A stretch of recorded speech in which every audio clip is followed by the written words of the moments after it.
kind of ultrasound that was directed towards my lower back that caused heating slowly, and it was unnoticeable at first, and then it got worse and worse and caused great weakness in the lower back and aching.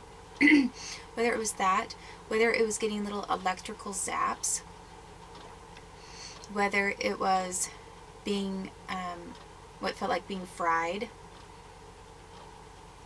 regardless of the form of torture, everything that was being done to me was being done to me by people who were connected to the federal government.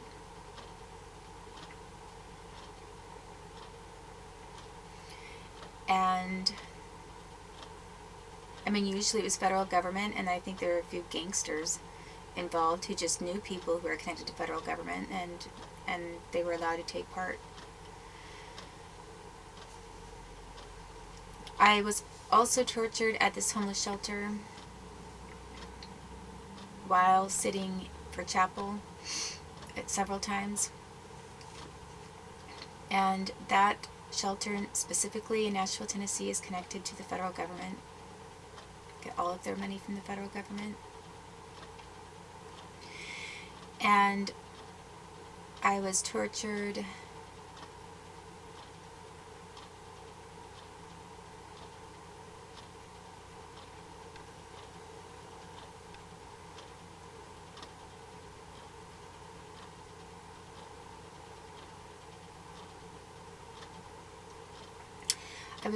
here in Coquille, aside from my personal residence, and a couple times walking downtown. The main form of torture in a different building. A couple of times it's happened while I was in a grocery store with people watching me the entire time. But it also happened in the library for the Coos County Courthouse, or the Coquille Courthouse. And there's a law library.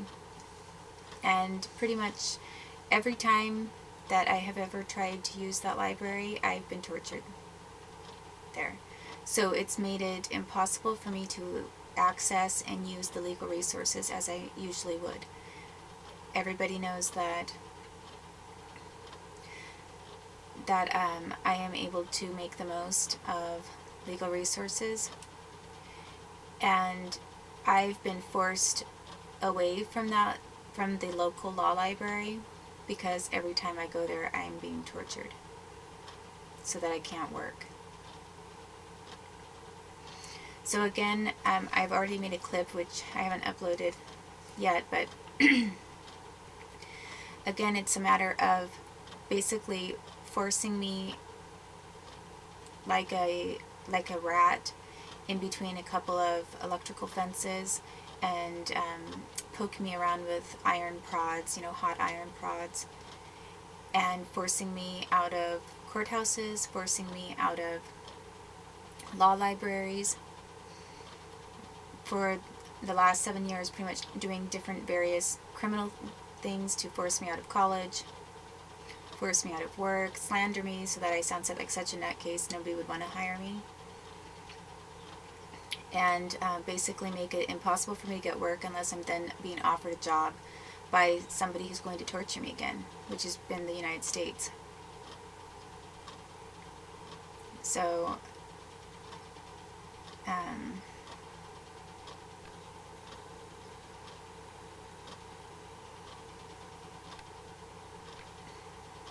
everything that has happened to me has been probably 80% of the areas where I have experienced being assaulted by military and aerospace industry technology or handheld devices, some kind of medical equipment of some kind or whatever, has been in federal locations.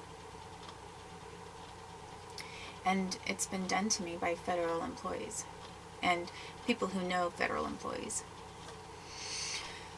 So that's what happened with that whole counseling thing. And as I say, I tried to do the IQ test when I was there, because I just thought if they're going to demand it, I don't want to have to make another trip out there when it had already been such a hassle. And I got on a bus again and made it to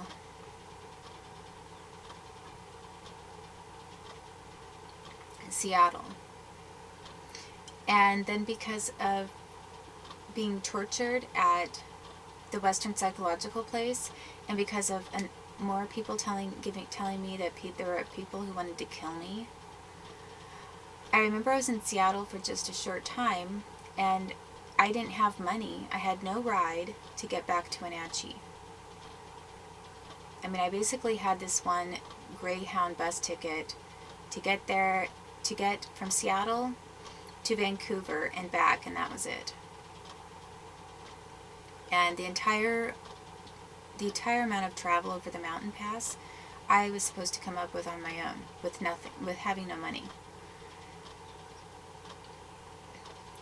So I was stuck in Seattle, and that's where I then ended up being tortured again, poisoned, and had my singing voice ruined. And all of those things happened 3 blocks away from the Seattle FBI offices, and a few blocks away, as I found out, from the Canada Embassy offices. So basically, it was like a little V. It was like the Canadian Embassy was right here, and the FBI offices are maybe right over here, and then the Irish pub area where I was tortured and lost my singing voice was right about here. So it was kind of like, and then 3 blocks from that pub to the FBI offices, and then just a block or so to the other side, and then up a little bit, you had the Canadian Embassy. And as I've already described, some of the Canadian officials and U.S. officials worked together to torture me. I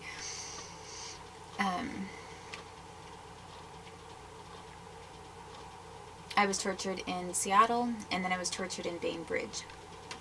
And because of how dangerous the situation was, and because I had just been tortured at this psychological place as well, I was afraid. I was afraid to go back to. I was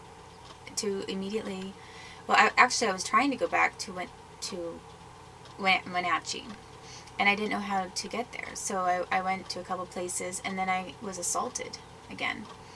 So then I was afraid to go back to Wenatchee because I was worried that if I went back to Wenatchee, some of these crazy people who were in that area, and I was also in Tacoma during that time for a short time, and poisoned there.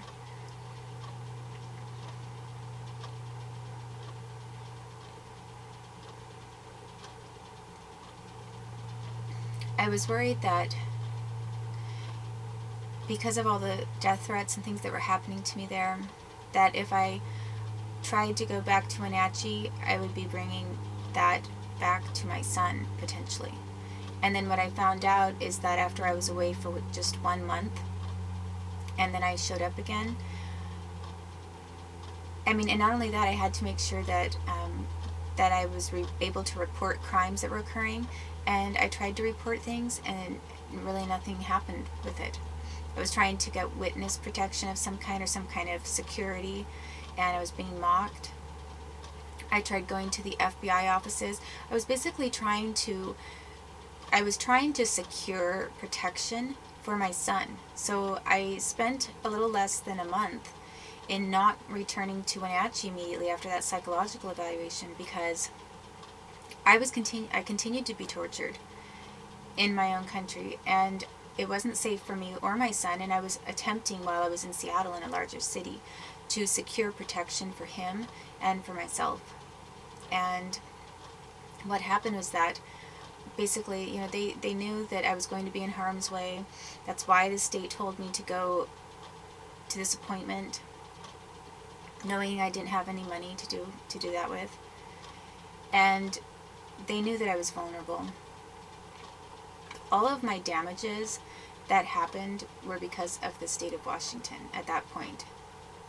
I mean, at that point, the things that happened to me can be blamed on the failure of CPS in following the laws. And in criminal intimidation and threats to force me into harm's way.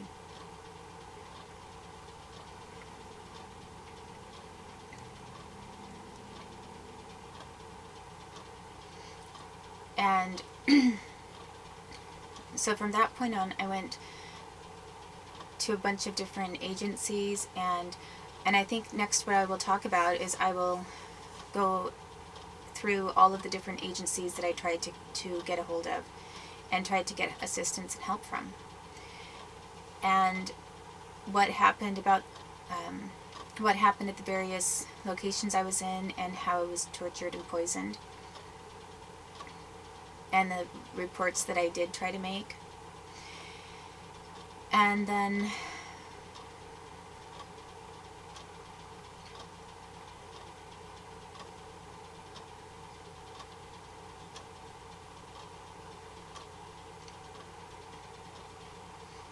I think from there, then I can move on to what torture was being done to my son Oliver in these CPS visits. And I also have to say that the entire time that I've been talking, since this morning, I've been tortured repeatedly to this part of my neck, and I'm going to show you exactly what part. And it's right here.